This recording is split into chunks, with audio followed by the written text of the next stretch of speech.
to the Free Kick Podcast. My name is Todd, and the Philadelphia Union, the day after New Year's, announced a big move, the move we've all been anticipating.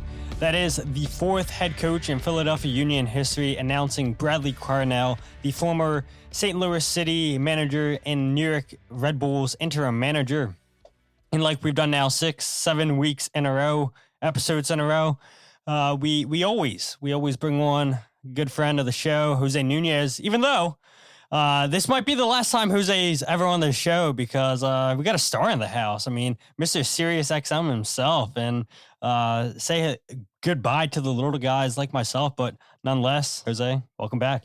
You're such a dork. I'm never gonna forget about anybody. No, what a day, right? In terms of everything that happened, I think I woke up this morning fully expecting that nothing of substance was going to happen between. I didn't expect for news to break so quickly and fast today, and sort of stuff that I've been holding back on just out of timing and working with sources. It's an unbelievable whirlwind of a day, and to be invited onto Sirius XM today was a complete vote of confidence in the work that I do, and frankly the support that we get as independent creators. It only happens because of all of you listening. So a huge thank you.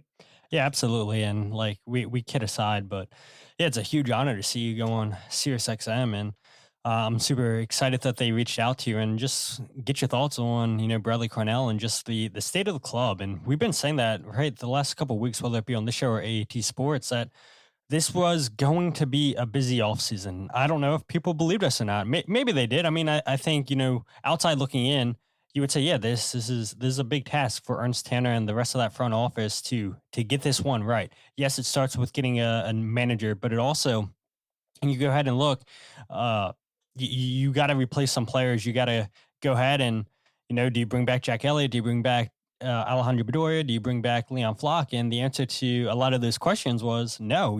Jack Elliott signs with Chicago Fire. Leon Flock, I saw a report today that he's linked with Derby County over in England, and we'll see if that materializes for him or not. But Alejandro Bedoya, we talked about it last episode, he's back. Ian Glavinovich signed on loan with the club. We'll give another update on him in a little bit. But the big news is Bradley Carnell announced as a new manager. And I guess before we get into that, Jose, it was the Christmas break. It was New Year's. You have a good Christmas, good New Year's?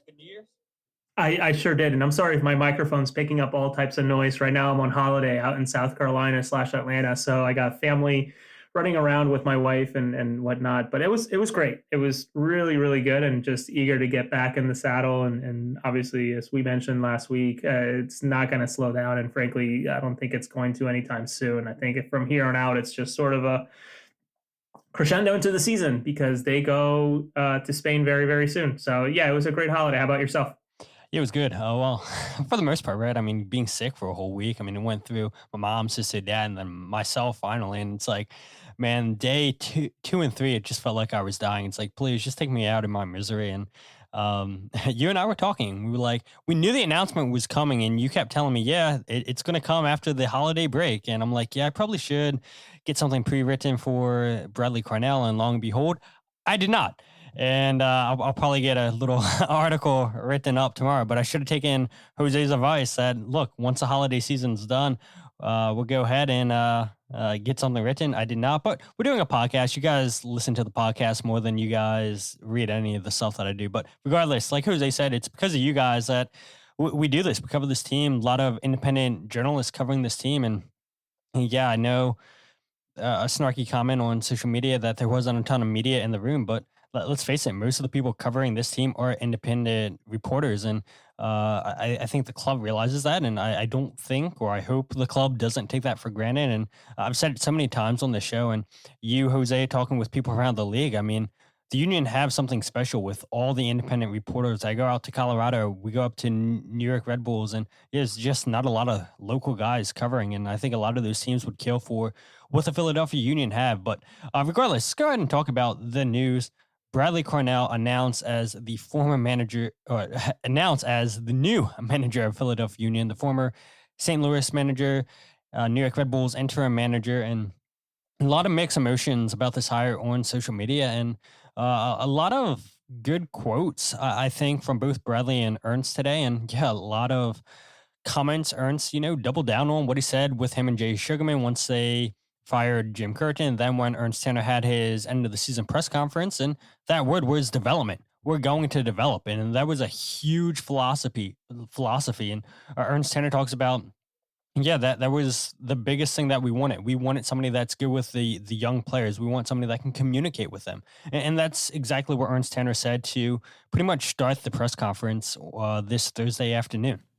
That's exactly what we have been looking out for. We needed a strong communicator with young people, show the right abilities to work with them, and also, of course, have the awareness for player development of young players in particular. And that's what Bradley did already. And I think that we have a fantastic group of young players. I think, and I said it multiple times, probably the best in the country. And it takes some time, we all know that, and we all know that we cannot only play with young players, but we need to do our best for their development. And that was one of the most important criteria. Yeah, so yeah, right there, development, young players, and we'll hear a quote later on talking about Union 2, the successful season that Union 2 had. But you look at the David Vasquez, the CJ Olney, neither one of these guys really featured all that much last season. Andrew Rick, I know, was the most of the young players to get a homegrown contract that featured the most, and that was down to Andre Blake getting injured, and then Oliver Zemela just being shaky in the net. But yeah, I mean, if you're a young player, you got to be excited that you got a manager coming in that gave Tyler Adams, a young Tyler Adams, a chance in New York Red Bulls. Caden Clark got his debut under Bradley Carnell. Yeah, you have to get excited. And just doing some quick research leading into a phone call earlier today, in 62 matches that Bradley Carnell was in charge at St. Louis, in those 62 matches, he featured 36 different players. Whether they were young guys or older guys, I'm not sure, but nonetheless, it shows that he's open to trying new things and trying different players. And what we do know about Philadelphia is that their players are young players and mainly homegrown players. That's just the reality of what is there in that system, in that roster, in that pipeline. So I think if you are a CJ Olney, you are a Neil Pierre, even today, again, a Frankie Westfield, you're probably really excited because everybody's starting from the level ground, right? In terms of who's going to play and who's not going to play.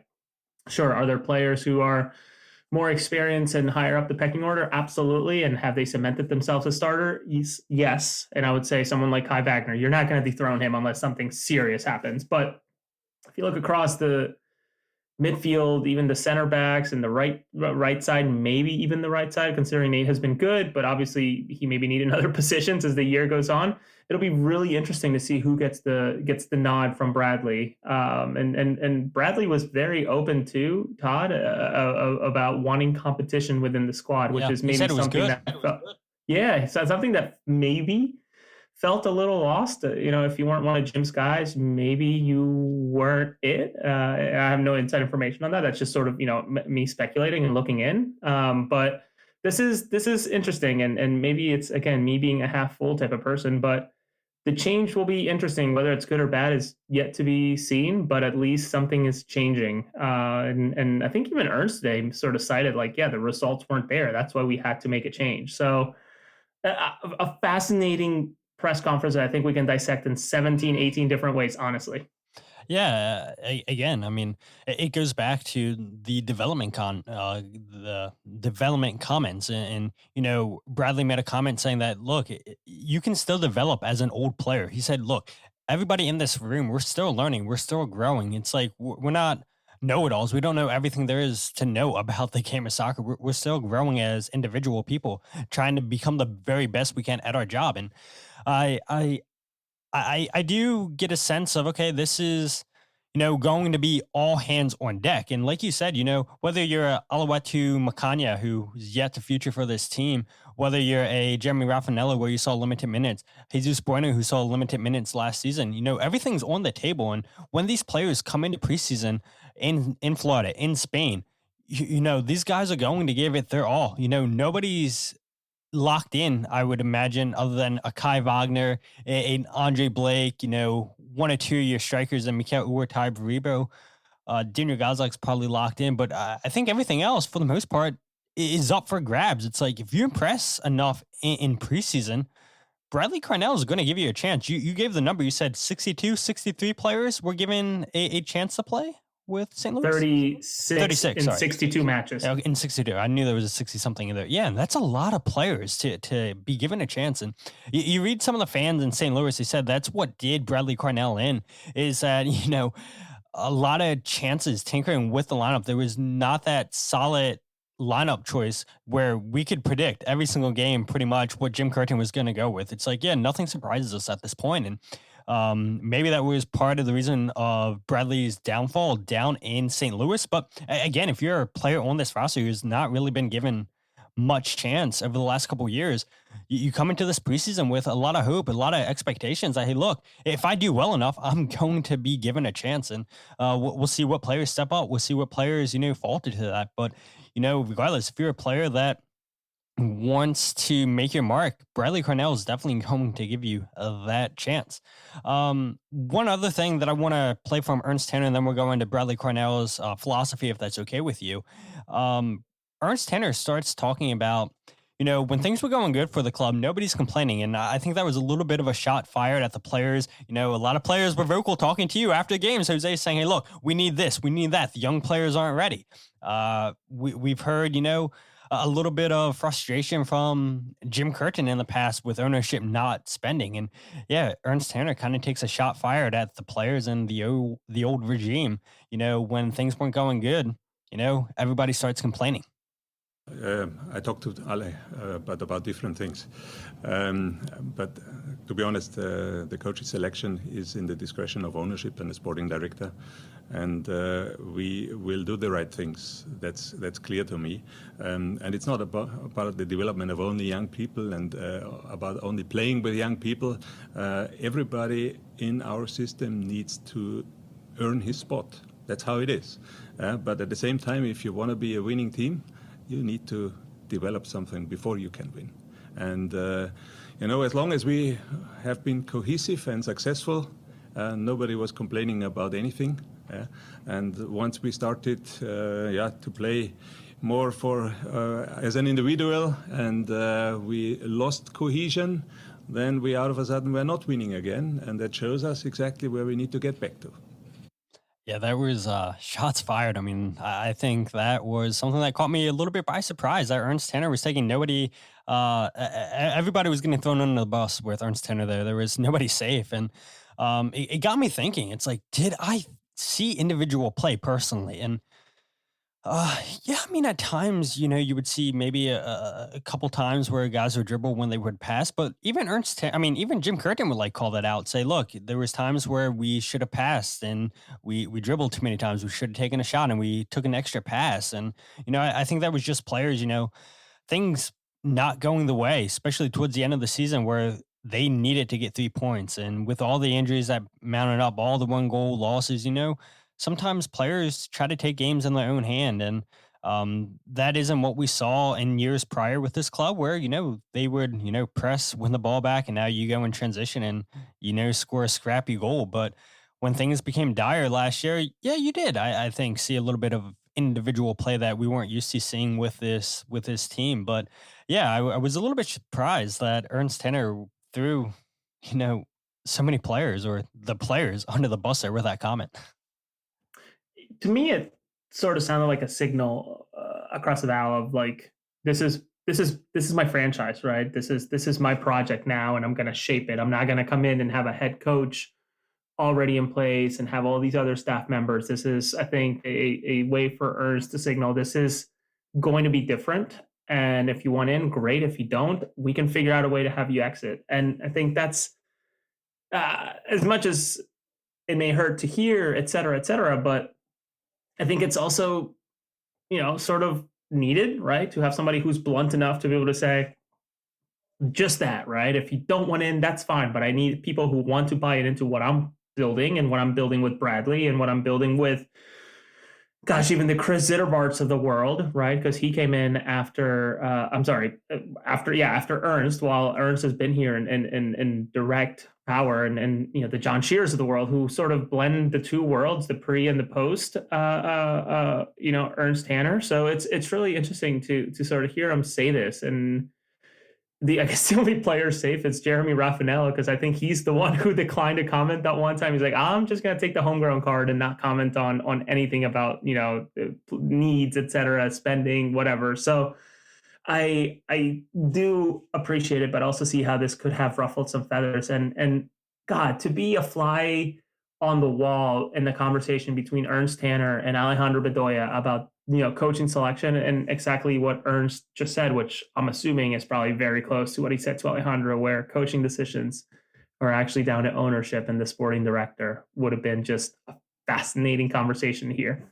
Yeah, and I would add, I agree with Ernst Tanner right there. I don't think it should be up to the players, right, to say, okay, this is the manager we want. If we don't get our way, then we're going to throw a temper tantrum. No, it should be to the sporting director, the ownership. I mean, that's what you hire a sporting director to do, to make the sporting decisions. And yeah, maybe fans would like to have the players have some kind of input and whatnot, but at the end of the day, it's the sporting director that's going to put the pieces together, and it's up to the players and the coaching staff to execute that plan. And when that doesn't happen, you wind up, somebody loses their job, and it just so happened to be Jim Curtin this season. And now the pressure is all on Ernst Tanner. If this doesn't work this season, I think Jay Sugarman, I'm assuming Jay Sugarman can say, you know what, we'll give Bradley Carnell a year to, take a look at these pieces, and we want to make the playoffs this year. If we don't, and I'm just speaking out loud and not saying this is what people have said, but yeah, right. But if the Union don't win MLS Cup, I don't think Ernst Tanner or Bradley Carnell is getting fired. But the club has to make it back to the playoffs, right? I think that's number one. And then in year two, if you take a step backwards, then people's jobs might be on the line. Or I could see a possibility where if the Union miss playoffs again, could Ernst Tanner's job be on the line? Could Bradley Carnell be on the line? I mean, it's possible. I mean, I'd be shocked if the Union, honestly. I mean, this roster is just way too talented as things stand right now. And I'd imagine that there's going to be more signings. Ernst Tanner did say there'd be more signings, and we'll talk about that a little bit later here on the show. But you and I and other people in the media, when we looked at the starting 11 last year, that's a good team. And yes, running it back, we all said they probably shouldn't have ran it back. And we said that they needed to bring in more pieces into this roster. But on paper, this is a team that is better than a DC United team. This is a team on paper that was better than an Atlanta United team. And it just so happened that this team fell way below expectations last season with the injuries. And then when it was just way too late for this team to try and get a result, try to get into the playoffs, they just fell short, and it was disappointing to see. And again, when things happen that way, somebody's going to take the fall, and it so happened to be Ernst Tanner. A lot of comments coming in here, guys. Sorry, I know Jose and I talked before that we want to try to leave this to 45 minutes, so I'm not pulling up every single comment. I see the comments coming in. I appreciate you guys commenting. Vince says Ernst's job should be on the line from this point on before anyone else in the entire team structure. And I think Ernst's job probably is on the line. Jim Curtin was 10 years with the club. That's a long time. And the last 6 years, besides last season, we kept seeing this team go higher and higher and higher and higher. And it seemed like, at least from the outside looking in, that Jay and Jim had a respect for each other. Jim Curtin would always talk about the 3 pillars of success, always be repeated by Jay Sugarman. It seemed like those two were aligned on that. And, Jay said, all right, Ernst, you make the call. You fire this manager, you bring in your guy. And yeah, I guess I could see if the Union don't miss the playoffs that, Ernst Tanner's seat gets extremely hot. I think it is hot right now, but look, I don't expect anybody to say, look, if you don't win MLS Cup this year, you're getting fired. I think that would be asinine. I don't think that's the conversation behind the scenes. Yeah, I wonder. I think taking a step back and looking at the bigger picture, Ernst Tanner's fingerprints are all over this club now, right? You have to look no further than than the big building that's coming up right across the practice fields, and even the practice fields that are there, right? That's all sort of the fingerprint of Ernst Tanner. Though I do wonder, and maybe agree with you, and I have no insight whatsoever, but like I wonder if this hiring decision does come down to, okay, Ernst, if we regress again, this is on you now, right? The buck is stopping with you. This is not a coach decision that we are sort of putting you into. This is one that you're uh, uh that we're not going to take light. It's just, it seems like this is maybe the leash is as far as this, right? And obviously he's gotten some signings done already and working some other stuff, but it's does feel like it's now needs to show up and show out the results, not regress. Yep, absolutely. Let's go ahead and play next clip, which is Bradley Carnell talking twice about his philosophy.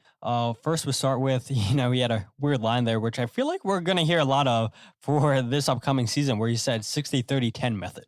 I believe in the 60-30-10, right? So 60% for me of all our transition goals or moments come from transition, right? So the 30% set pieces, 10% from possession. So, I'm not a 75% possession guy. And I believe being in, front foot, proactive, in your face, aggressive, and very counter-attacking. So, I'm not here to judge anything what happened last year. This is not my space and not my place. Like I said, the foundations are strong, and that's a good platform to work with.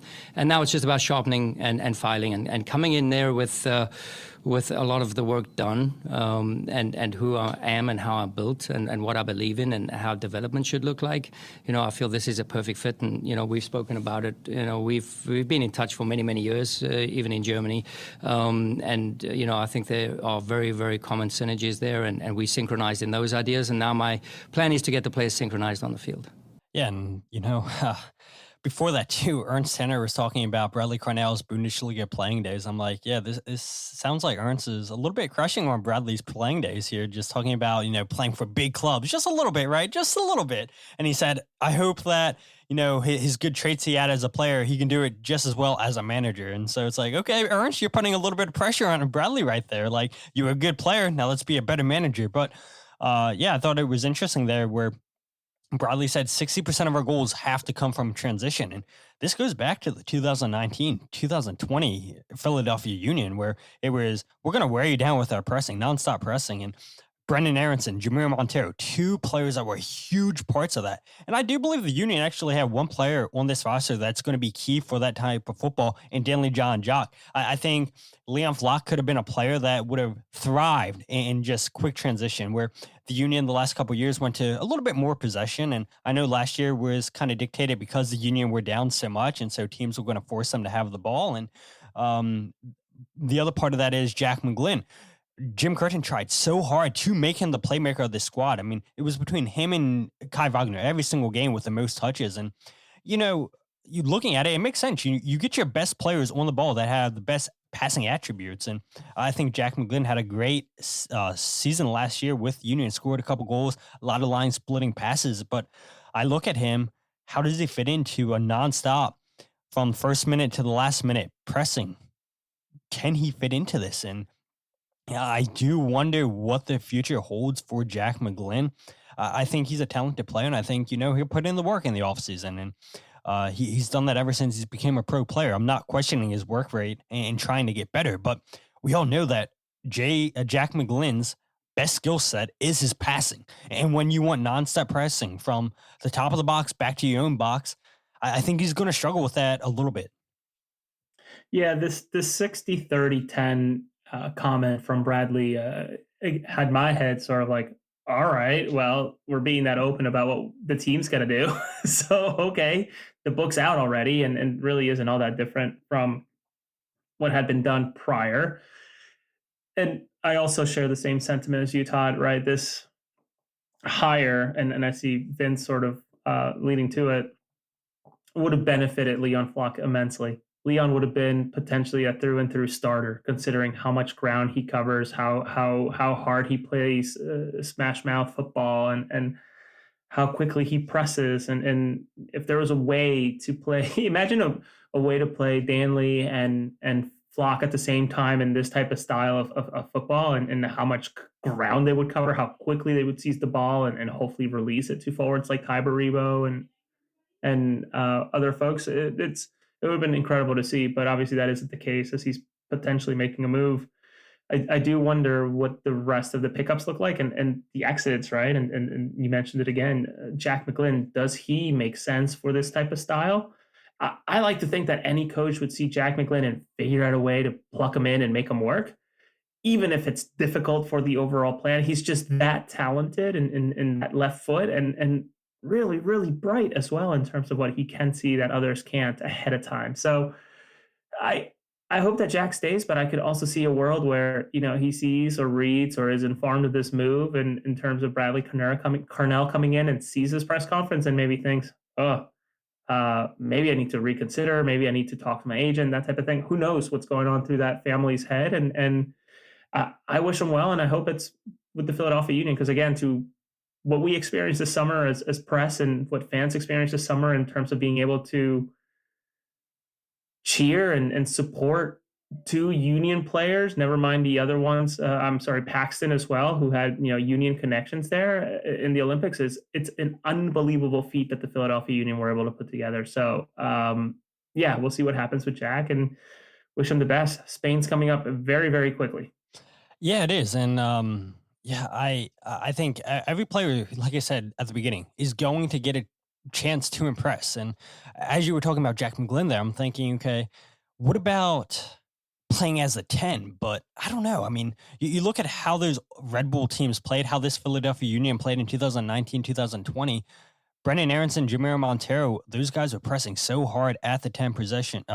I think Daniel Gazag's going to be one of those players leading the charge with the press from that 10. And again, you're going to ask so much out of Daniel Gazag. He gives a lot of goals and everything. And I'm a person who criticizes him a lot for not being a Lucho Acosta, not playmaking enough, getting those assists like I would want a 10. But he does score the goals. And I think you're going to go away from that a little bit.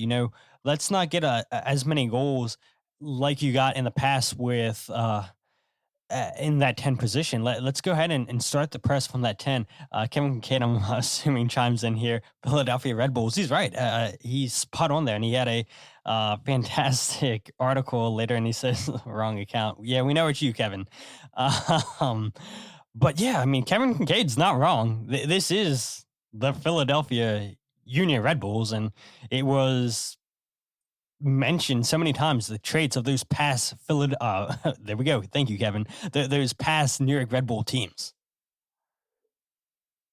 Right. And it's going to be just that. Right. And talking with Eric Winalda in between segments, it was kind of like, this is going to feel very New York-y in terms of how hard it's going to press and how hard it's all going to develop, and it's all going to develop sort of the way that they got away from, right? And mainly once Julian Carranza left, that pressure from the very, very top was almost non-existent. So can they bring that back? I don't know. And is that going to be exciting to watch? Only if they really do something with the ball afterwards, right? Because they can go and gain possession, but if they're only earning shitty corners crappy corners and whatnot,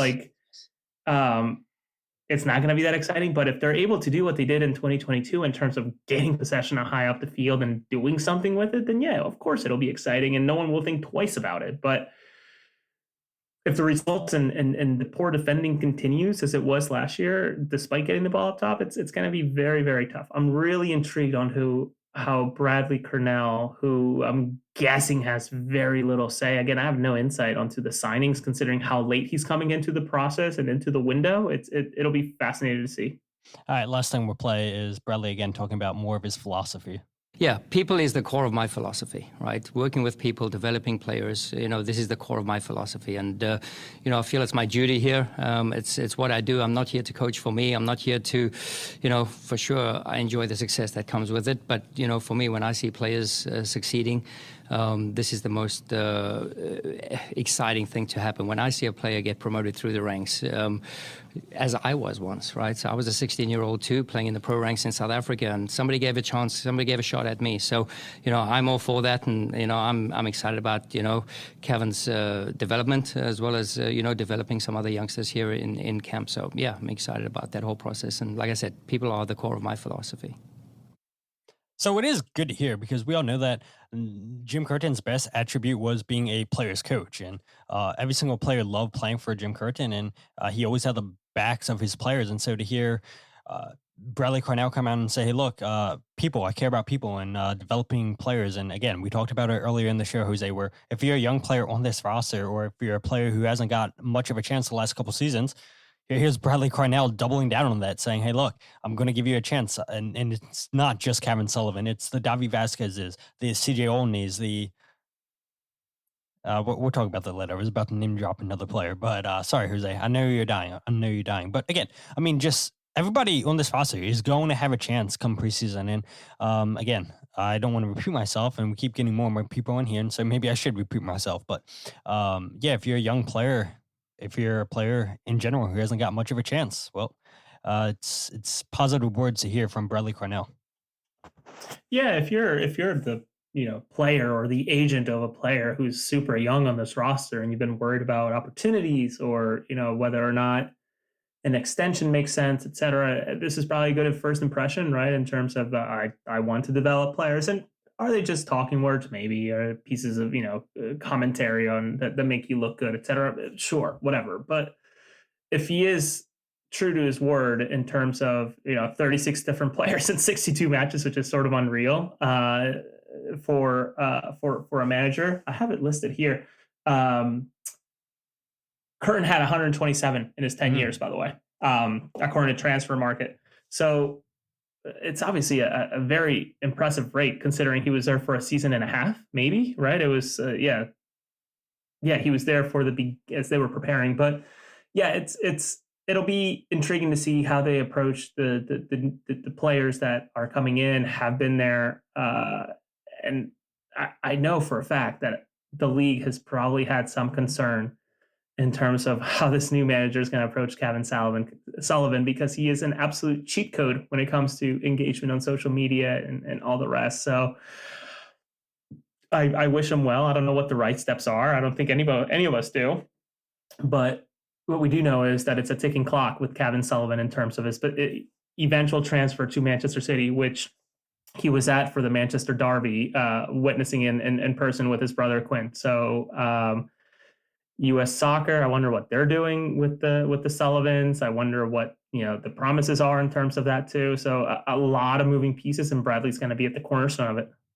Yeah, and I don't know, with the season that Manchester City's having, maybe they say, yeah, let's go ahead and bring in Kevin Sullivan right now, and he'll be the savior of this squad. Not going to happen. But, some in U.S. soccer, some in this fan base, some people that cover this team would have you to believe so. But, yeah, that's definitely not going to happen whatsoever. Last thing I'll say about Bradley, and then we'll move on to the other topics as we're running down the podcast. But Bradley Carnell, 22, 25, and 15 record in 62 games in St. Louis, 17, 12, and 3 in his first season in charge with St. Louis, where they won the Western Conference regular season, lost in the second round to Sporting Kansas City 4-1, then 2-1 in that best of three series, their fierce rivals. Second season, 4-8-10 in his second season. Then it eventually led to his firing. And I see a lot of fans bring this up on social media saying, hey, he wasn't good enough at St. Louis. But my argument would be, he's inherited a team that's better on paper than it was in St. Louis. And so because of that, I think he'll be just fine, where this is a brand new team. And yeah, if you look at the underlying numbers, even the underlying numbers said that St. Louis team wasn't all that good in their first season, but they kept outperforming expectations. I mean, how many goals were they gifted the first couple of games? It's like, oh my God, like, what are these teams doing? They're just like, oh, here's a free goal for you, St. Louis. You're the darlings of the team. You have a beautiful stadium, and MLS wants to see you succeed. We're going to give you a goal. We're going to score on ourselves. And yeah, I mean, St. Louis caught lightning in the bottle right there. And the second half of the second here in his tenure with St. Louis did not go according to plan. And I know injuries played a big factor into that, but a lot of fans are pretty optimistic. A lot of fans, look at that record and say, yeah, this is a manager that doesn't have a high win percentage. But I would argue that he has a better team right now as things stand with Union than he did at any time with St. Louis.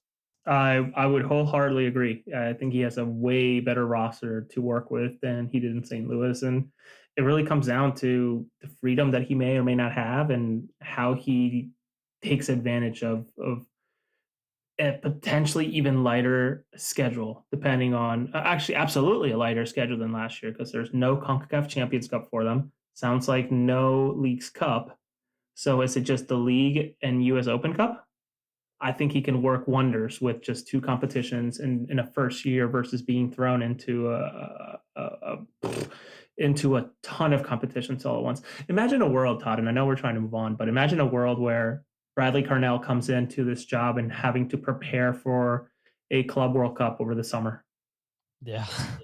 Can you imagine how unreal of a task that would be, especially with the roster as is and the clubs that they would potentially play against? It would have been such a shock to the system. And just quick aside, congratulations to Fafa Picault making his way to Miami and probably earning himself a pretty nice appearance bonus as part of that roster for the Club World Cup. Probably a nice chunk of change. Yeah, absolutely. I appreciate that comment, Valerie. We're trying to be optimistic, and I think that's all fans can be is as optimistic. And yeah, I mean, I guess it wouldn't be the Philadelphia way without people being negative. And I understand, but at the same time, this guy hasn't played a single or coached a single game with the Philadelphia Union. So why are we already, riding him out of town without seeing this team? And the biggest thing that Bradley Carnell can do is win. And if he starts winning, then the fans are going to get behind him 100%. And we're not going to be seeing all these negative comments that we see on social media.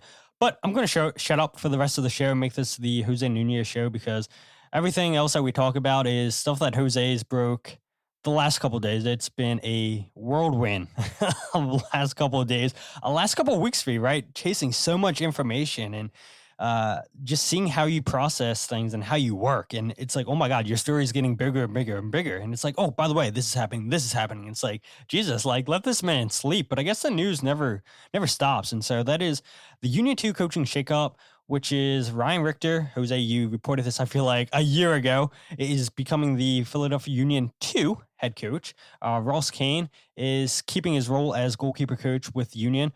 Fred De Silva, former Philadelphia Union player back in the OG days, taking over as the assistant coach. And then Henry Apaloo is also coming in as an assistant coach. So, Jose, you broke the news. I'll let you go ahead and take it from here on out. Yeah, it's I think it's, in talking to folks around the club and around MLS Next Pro, as well as former folks in the league that have collaborated or played or in some way, shape, or form touch base with these players, these coaches, I'm sorry. A lot of excitement behind this group, especially this specific core being put together. Sure, it's not Marlon LeBlanc, which I think what a lot of fans want to know what's going on with him, and I think we do too as press. I have zero insight onto what's going on with Marlon. My phone's open. If anybody knows something and wants to share, or Marlon, if you're watching, let me know. More than happy to keep it anonymous, but this is a group that can really get a lot of players. And if you think about the success that they had last year, it'll be hard to replicate, but nonetheless, it's a group that can get the most out of this pipeline and the next level of exciting Union Academy talent that can turn into homegrown. So all in all, people remain optimistic. If you're the Bridge Brigade or someone who supports the Union 2 specifically and not the main team, or you do both and you keep a close eye to these youngsters and their coaches, this is a very exciting group with a really, really good resume. Exactly. And I think, some people maybe would look at Ryan Richter going from the first team to the second team as a step down, but I would argue it's not, because Marlon LeBlanc can forever have on his resume, I coached Kevin Sullivan, I coached Andrew Rick, I coached Davi Vasquez, Frankie Westfield, and so on and so on. And now the next group of homegrown players that are going to come on through, Ryan Richter can go ahead and put those on his resume and say, hey, maybe it's Jameer Johnson, maybe it's a Jordan Griffin, maybe it's a so on. I can put that on my resume. And so I think this is a good move for Ryan Richter. I think it's a good move keeping Ross Cain here. Ross Cain, I mean, terrific work in his short time with the Philadelphia Union too. But you look at the clubs that he's been with in the past and the goalkeepers that he's worked with. I mean, that's a guy who has coached a lot of top talent and goalkeepers that are going to have long careers. And I look at a player like Gaga Salina, who just ended his loan with Barnsley, I believe it was, over in England. And Now he goes back to Chelsea. I'd imagine he goes back out on loan. There's no way he takes the Chelsea starting goalkeeping spot, but Gaga Salina, I can see maybe he sneaks onto this 2026 roster here. I mean, we're a year away from the World Cup. Maybe he impresses enough wherever he goes on loan next, and maybe he takes the starting goalkeeping spot from Matt Turner, from Zach Steffen. Who knows? I don't think goalkeeper's set for the U.S. team, and I'm not here to bring out all the national team sickos, and so we can stop talking about them now. But I think bringing back Ross, great move, and I look forward to seeing Andrew Rick growing even more. Sheridan, you reported, I feel like that got lost months ago. He's back for Union too. And so, it's good to see that, there's some changes, but there's also some guys staying behind the scene. And so all in all, exciting times ahead for Union too. Yes, I would agree. And sure, I continue to see comments, Vince. I'm not ignoring you. It is interesting. I'm really intrigued on what happens on Marlon LeBlanc. I personally feel the club has been extremely secretive onto what his future is, and that's okay. But we will see. We'll see where Marlon lands, whether it's within the organization or elsewhere. You can't help but to be happy wherever he is. And you're right. This is a great experience opportunity for Ryan Richter. I don't think that this is a demotion whatsoever. He's head coaching a whole team rather than being an assistant focusing on X, Y, or Z. So we can move on to the next bit. Yeah, and one thing I should have said about Bradley Carnell's coaching staff, Phil Whedon, Frank Leik, both coming back to the first team. Ernst Tanner confirmed. There is an analyst joining because Dean Castellas left the club, and then there's an assistant manager also coming in, but Ernst Tanner would not confirm who those people are. And then he also signed a 2-year deal. Bradley Carnell, I should have said that at the beginning. That is my apologies, but yeah, 2-year deal through 2026 for Bradley Carnell. And the next bit of news you broke, Jose, was Jamie Cleland joins the Philadelphia Union Academy as the new director of goalkeeping. And look, I even have Jose Nunez. You broke this story, Jose. You broke all these stories, and he comes over from Delaware, the Delaware University men's national team, and this is also an exciting move. I mean, I think past Andrew Rick, I mean, who does the club have? And they go out and get Cholo from San Jose, I believe it was, right? And he should be the next big thing, next big goalkeeping prospect. And so Jamie is going to have his hands all over that and having a big play into hopefully developing Cholo into a big player for the Philadelphia Union for years to come. Yeah, Jamie has, I think, a really good task in terms of working with these young keepers. And sure, Cello is sort of the keystone of the talent, but also seeing what's after Marcelo Cello Avalos, who you're right, joined from San Jose, who I sense will probably be with the Union too in a matter of time, considering how well he, as I've seen footage and videos and here, he's done very, very well. So it'll be really, really fascinating to see how Jamie works with him, and as well as, how he works with the rest of the group and the different keepers and coaches throughout the entire pyramid. But excited for Jamie, and it's another Delaware Blue Hen connection with also John Shearer, who sort of heads the entire operation that is the Academy /Union too. Yeah, absolutely. And so Ernst Tanner talked about it. We heard it earlier saying that the Union have the best academy. And so you just continue to add to that academy staff and making it as the best way you can possible. But let's go ahead and move on. I know we're flying through here, but we said 45 minutes. Definitely going to go over here a little bit. Let's stay with Union 2 news. And that is Frankie Westfield. You reported this, Jose, moving from a Union 2 contract to a homegrown contract. And people in the comments were saying, talk about players coming in. What players are coming in? Well, Frankie Westfield, here he is. Big player for Union 2 last season, played as a left back, as a natural right back, but this guy can play all over the back line. We started seeing him get call-ups to the U.S. youth national teams, and this guy has a bright future with the Philadelphia Union. Yeah, unbelievable future. And I hate to say whether people are not no ball, but Eric Winalda knew a lot about Frankie Westfield and started, dishing out, yeah, he was in Chile, wasn't he? It's like, this guy knows ball, right? And yeah, I think Frankie immediately becomes left back number 2, right? Kai Wagner is going to be hard to get him off the field. I think the only thing that gets him off the field is an injury or a 7-0 game. So it'll be really, really fun to see how he develops, and hopefully Bradley's able to get the most out of him. And the Union have an incredible talent that it's hard to believe was only mere weeks away from going to Penn State and having a collegiate season. So from that to a first team deal is an unbelievable rise to a professional contract like that.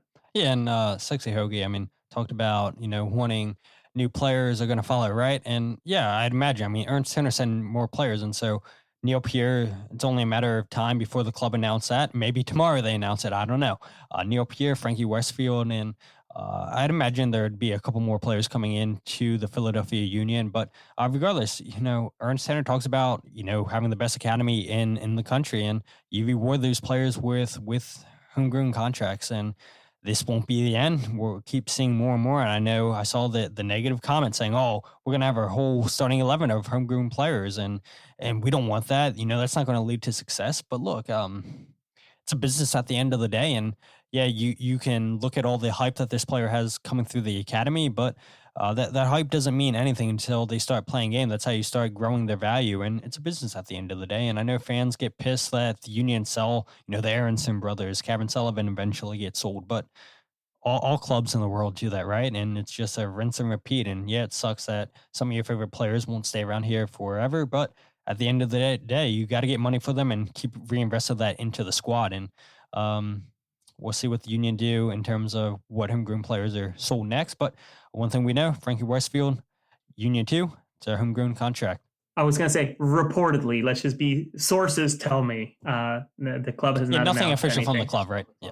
Nothing official from the club. I've reached out for comment and get an email back for anything that was posted today. No comment from the club, which I need to probably do a better job of actually putting the club decline a comment or the club never get back to me with comment. So, yeah, it's been a week, man. And as we close the show, I can't believe how fast this week has gone, and frankly, today specifically. All right, so the last bit of news that we'll talk about is reports coming out of Argentina that Ian Glavinovich's deal with the Union is a loan that the Union are paying a loan fee of $350,000 and then a buy option of $3 million, which would be a new record for the Philadelphia Union.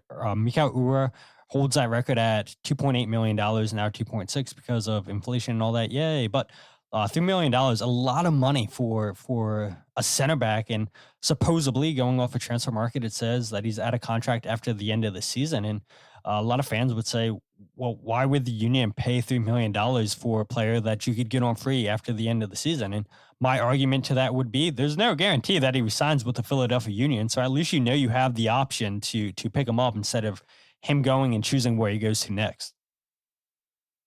Yeah, and I think a good point of comparison, and thank you to you, Todd, for sharing that story. It snuck by me as I was in the Atlanta Aquarium.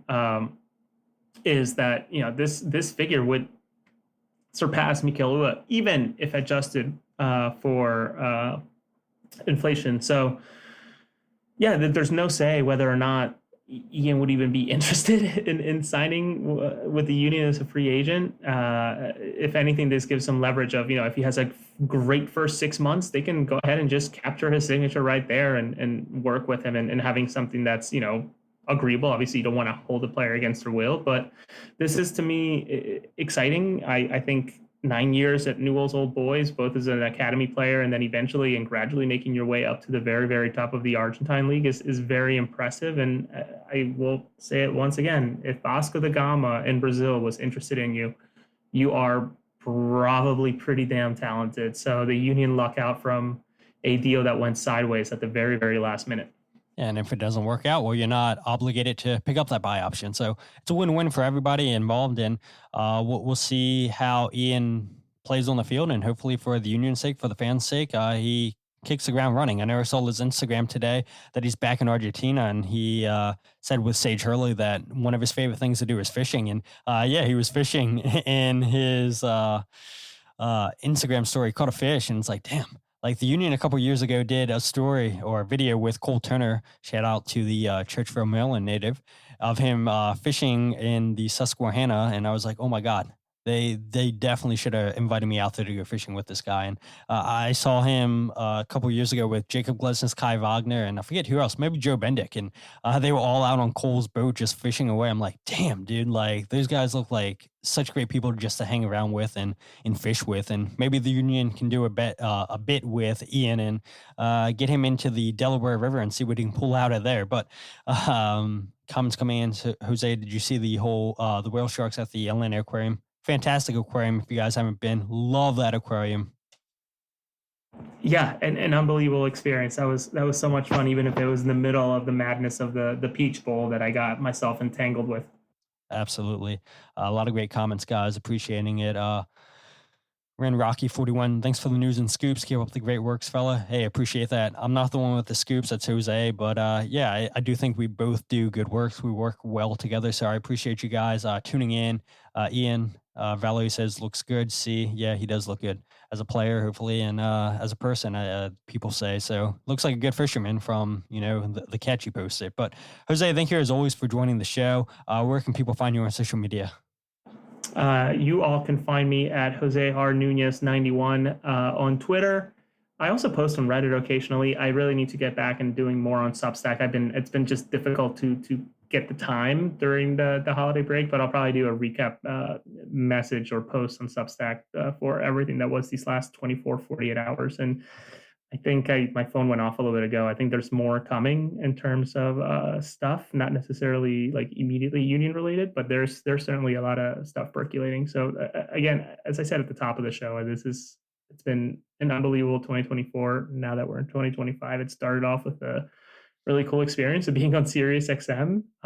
Family members were sending me pictures of them in their cars listening and send me the screenshot of, the little dashboard thing, which is really, really neat. So I would not be in the spot without Mike, Dave, the AT guys, you, Todd, helping me out in terms of working together and everybody listening and those, even more so those that choose to support my stuff monetarily. So thank you so much. Absolutely. And if you guys aren't following the podcast on Twitter, Instagram, or Facebook, follow at Free Kick Pod. We with your podcast of The Free Kick, the YouTube channel, youtube.com/Free Kick Pod. A lot of you guys watch these live on YouTube. I appreciate that. Now go over and watch my top 10 goals scored in the 2024 season. I think we're 14 people away from hitting 200 subs on YouTube. So help me get there, share the word, and comment, watch that video. Tell me, did I get my top 10 order right? What goals did I miss out on? A lot of fun putting that video together. And I know I waited last minute, and part of that was because I was sick. But look, you guys got that video out, so now go and watch it after you watch the live. But as always, thank you guys so much for joining Jose and I. It's been a blast just reading all your comments and doing the show. And Jose, continue killing it. Other people that cover this team that are commenting, you guys continue killing it. The fans keep being the fans. And here's to a better 2025 season for the Philadelphia Union. But until then, my name is Todd, and this is the Free Kick Podcast.